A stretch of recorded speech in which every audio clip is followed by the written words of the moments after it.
जैसा बोएंगे वैसा ही काटेंगे। बड़े दिनों के बाद मेरा लुधियाना जाना हुआ था।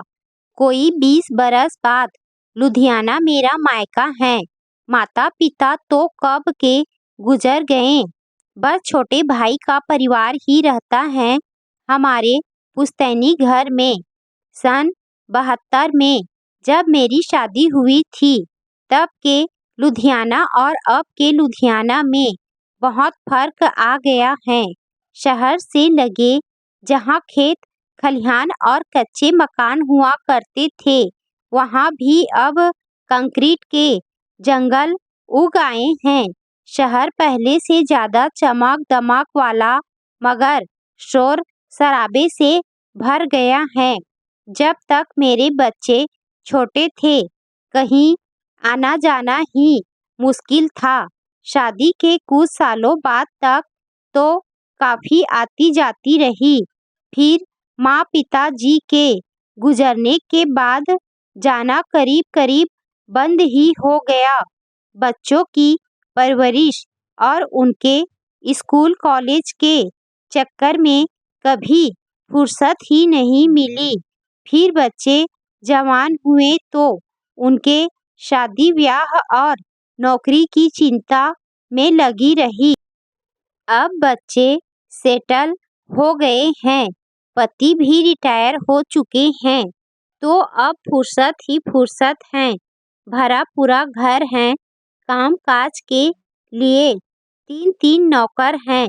बेटे की शादी हो गई है। प्यारी सी बहू पूरे दिन घर में चहकती रहती हैं। बहुत दिन से सोच रही थी कि जीवन ने अब जो थोड़ी फुर्सत दी है, तो क्यों ना भाई के घर कुछ रोज रह आऊं। कितना लंबा वक्त गुजर गया अपने मायके गए हुए।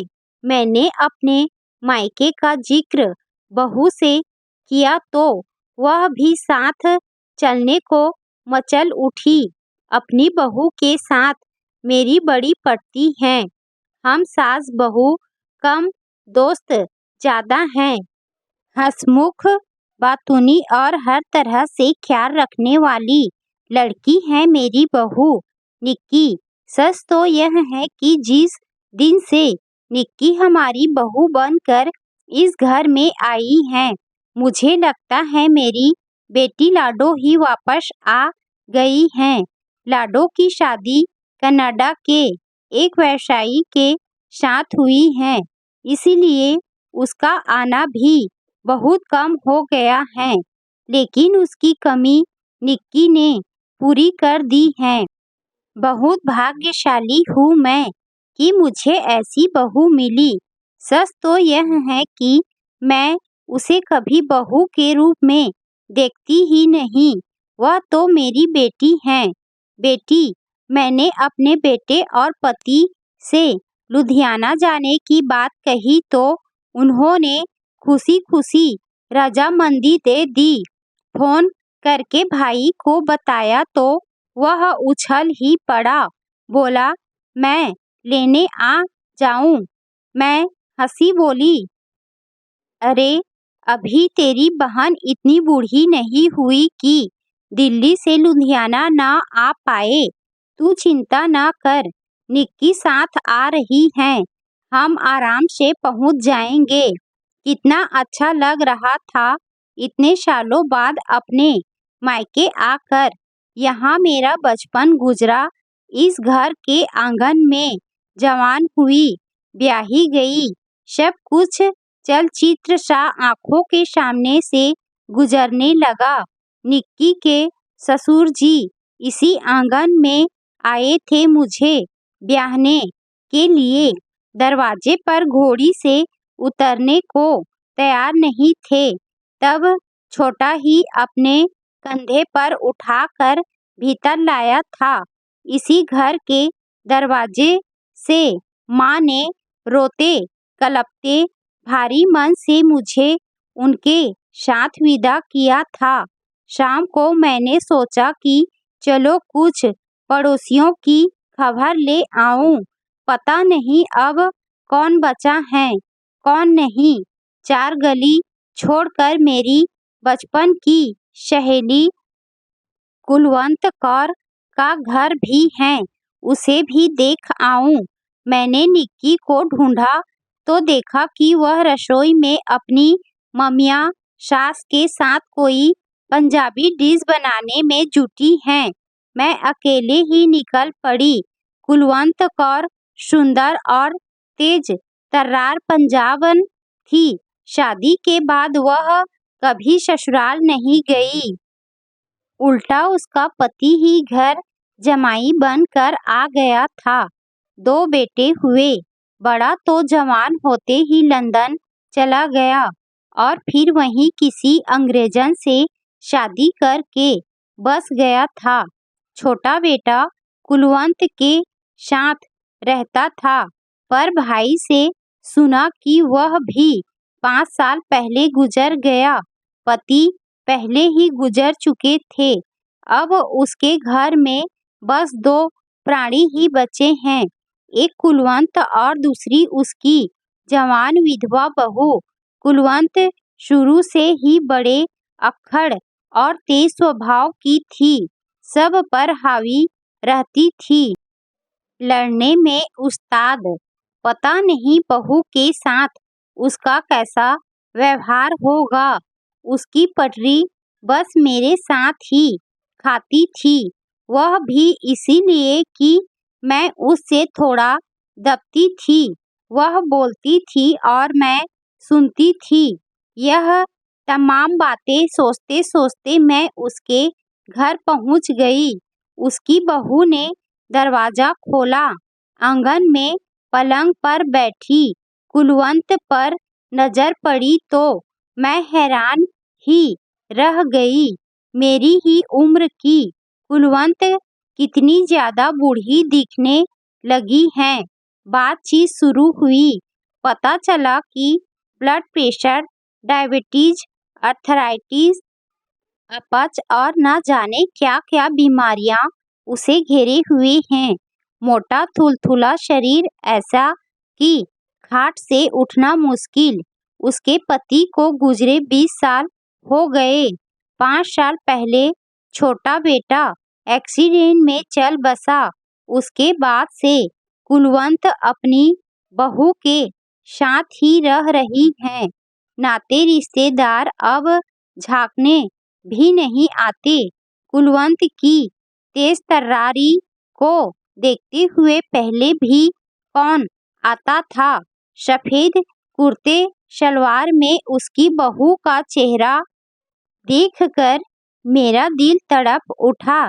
चाय की ट्रे हमारे सामने रख कर वह अंदर गई तो फिर नहीं लौटी। मैं कुलवंत से काफी देर तक बातें करती रही। ज्यादातर तो वह अपनी बीमारियों का रोना ही रोती रही। फिर बोली, तुम आई तो अच्छा लगा। यहाँ तो अब कोई मुझसे बात करने वाला भी नहीं है। खामोश घर काटने को दौड़ता है। मौत भी नहीं आ रही।